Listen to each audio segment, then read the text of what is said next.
Charlie was restless all night. I should have known something was wrong. We'll talk more later, but for now, Stark has requested your presence.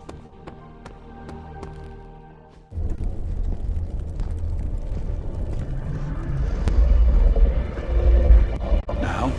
Think you can tell your friend inside there to turn it up a few hundred Kelvin? I could. However, it might shatter the containment spell preventing him from incinerating this facility. I think we're good. And just in time. The Forge has certainly changed. Right. Caretaker said this all happened after your siesta. What spooky castle would be complete without its own Babylonian demon-powered furnace? Sumerian fire demon. His name is Babs. Oh, now it all makes sense. Well, once you get past the esoteric terror of the situation, I've found this thing actually has some uses. Molecular bonding, breaking down evil gamma serums, fashion accessorizing. Yes, speaking of... Oh, right. It's ready. Your armor seemed to offer minimal protection against the venom creature. I noticed. Yeah, I thought you could use an upgrade. Well hammered, well fired. Caretaker did not mention that you two are such skilled smithies. Yep, I am Iron Smithy. Perhaps you should just try it on.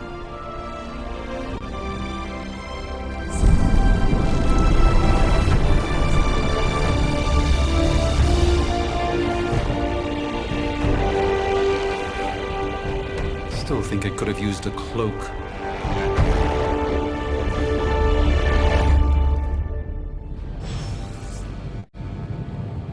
Stylish, damn near indestructible, and we even got the size right. Not bad for our first collaboration. I still think it could have benefited from a cloak. You think everything could benefit from a cloak? I do not. I hate to admit it, but somehow this ancient forge puts any arc reactor I've got to shame. Who would have thought mystically bound demon power would be so damn energy efficient? Or carbon neutral?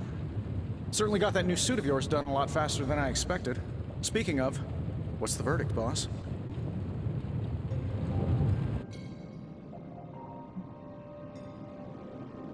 I will reserve judgment until I try it in combat.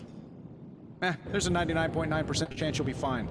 Or it'll bust at the seams and fall off mid-battle. Word of advice, don't go commando. Either way, you're now the most advanced hybrid of tech and magic on Earth since old Doc Doom himself. But tools are just one part of the equation. You gotta know how to use them too. You were out, what, 300 years before we woke you from your eternal rest? I'm betting you have questions, so ask away, Hunter. I take it this new version is a technological marvel? Impact-resistant carbon composites, some patent-pending alloy mesh, and a few touches from Dr. Spooky over there. And hey, the built-in communicator means we can talk to each other without sending a raven. I thought the old one was pretty nice, actually. So did Venom. I think he's still picking a few pieces of it from his teeth. Is all this magic a threat to your new technology? It might surprise some people to hear this, but I do like some things with rules. Isotope decay, magnetic fields, and gamma oscillation make a lot more sense to me than Eye of Newt, bat wings, and a sprinkle of sunshine. At least they did before everything changed. I cannot help but feel partially responsible. Well, I wouldn't take it personally. We were detecting changes in both magic and science months before you woke up. But yeah, things have definitely hit high gear since then. Seen anything strange around here? What, other than my roommate? Boom! Roasted! But on a more serious note, this place is legitimately haunted. Mirrors look back at you. My room rearranges itself. And worst of all, magic cats. The great Iron Man is not scared, is he? Let's just say I'll be more comfortable once I've studied the problem. I feel like I'm living in one of those paranormal investigation reality shows.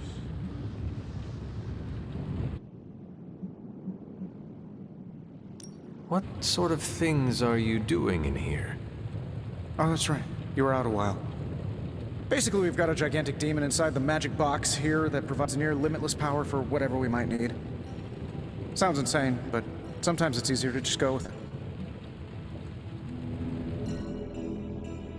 Okay. So, why not magically create a way through that symbiote shield? Have you ever known it to work that way? We can't just wish upon a star here. We need to know what we're making first and put together the right components. Otherwise, I'd have already whipped up Strange a new personality.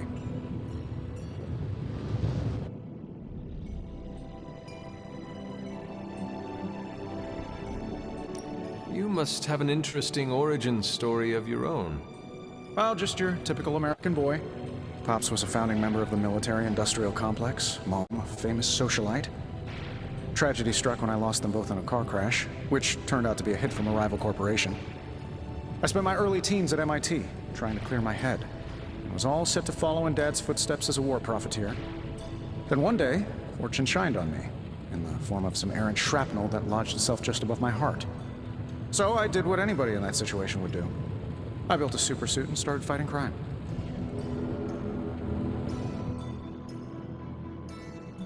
You seem well-adjusted enough, considering. Exactly, which means there's hope for you yet.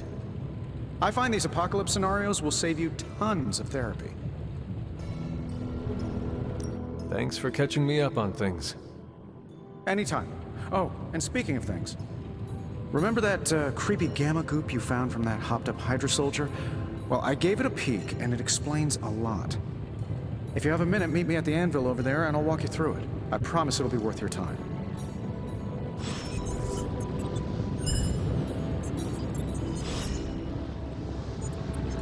Glad to see you're adjusted. Hunter, your new attire suits you quite well. But how are you holding up on the inside? I know it's easy to look upon me and simply see the universe's utmost authority on all things mystical and macabre, Hunter. However, in addition to being Earth's sorcerer supreme, I am also your doctor. You mean a physician of the medical arts? You jest.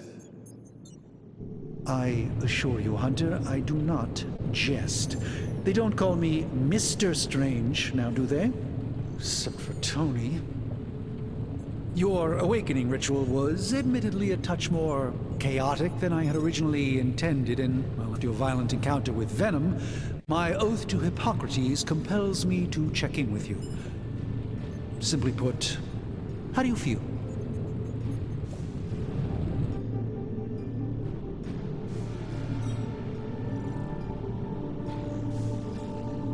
You did not awaken me to discuss feelings, Doctor.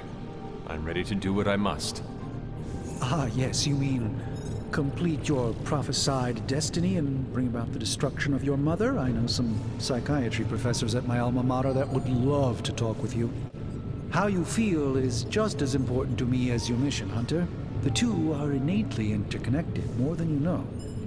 I, for one, do not know if I will ever feel 100% again after the events of yesterday. I still can't believe what transpired. The sanctum, all that knowledge. Wanda, lost. Swallowed whole by the black mouth of that foul venom creature. With all my resources, all my gifts, I should have seen this outcome spelled out in the sacred geometry of this universe years ago. But I miscalculated.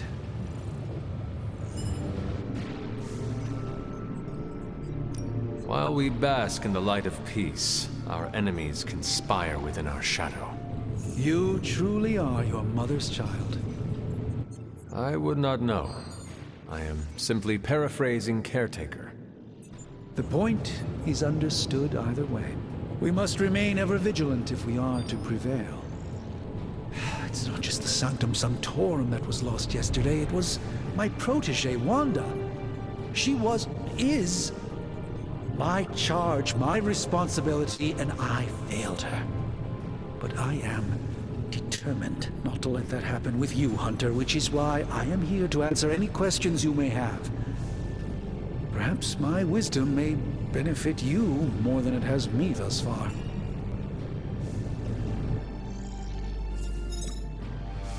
That creature on the roof. You have run into it before. Unfortunately, yes. In the simplest of terms, Venom is an alien species living in symbiosis with a human known as Eddie Brock. He's something of a fixture in New York these days, but typically his hijinks are confined to harassing Spider-Man.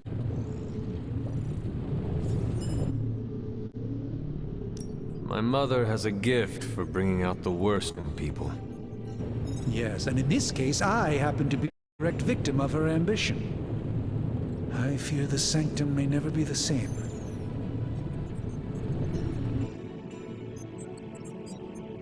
Tell me about your sanctum's wards of protection. I have never heard of a protection spell that powerful. In your time, I'm sure you've encountered a variety of minor wards and protective spells. The Sanctum Sanctorum was shielded by one such incantation, but greatly amplified by the convergence of ley lines. And no one has ever broken the spell? Ever? There's always a first for everything, but I had honestly never imagined a scenario in which the wards could be broken. Perhaps it was arrogance on my part, but Lilith is among the more cunning enemies we've ever faced. How did Wanda come into your care? Wanda's story is quite tragic and perhaps not mine to tell. There was an accident on the Abbey grounds not long ago involving Agatha.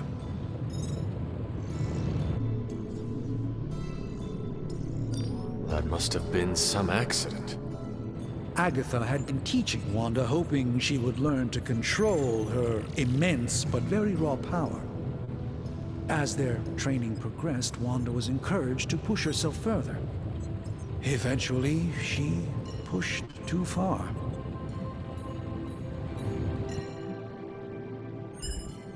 Let us talk later. Visit whenever you like. It's not often I get to converse with a true legend.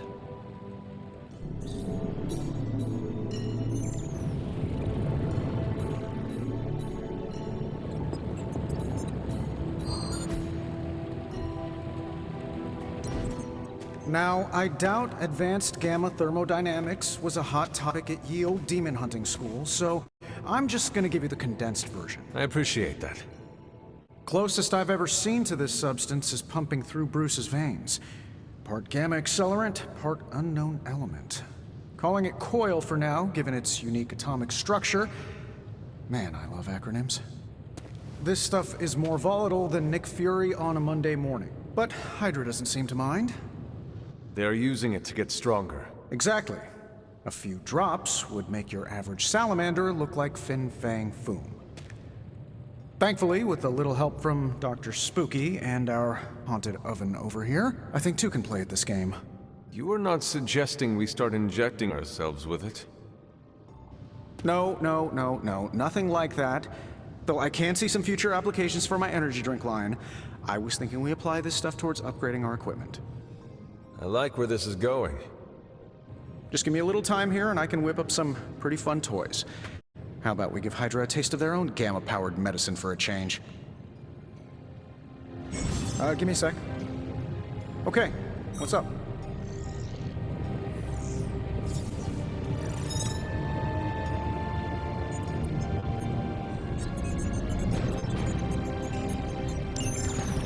Big Tony's Forge of Mystery, we never close. Let's see what we've got here.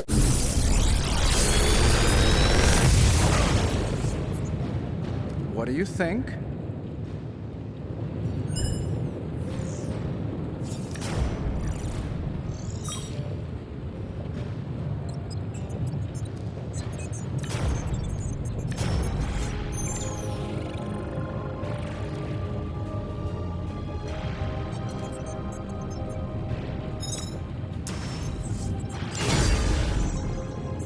Hunter, when you have a minute, come meet me in the yard.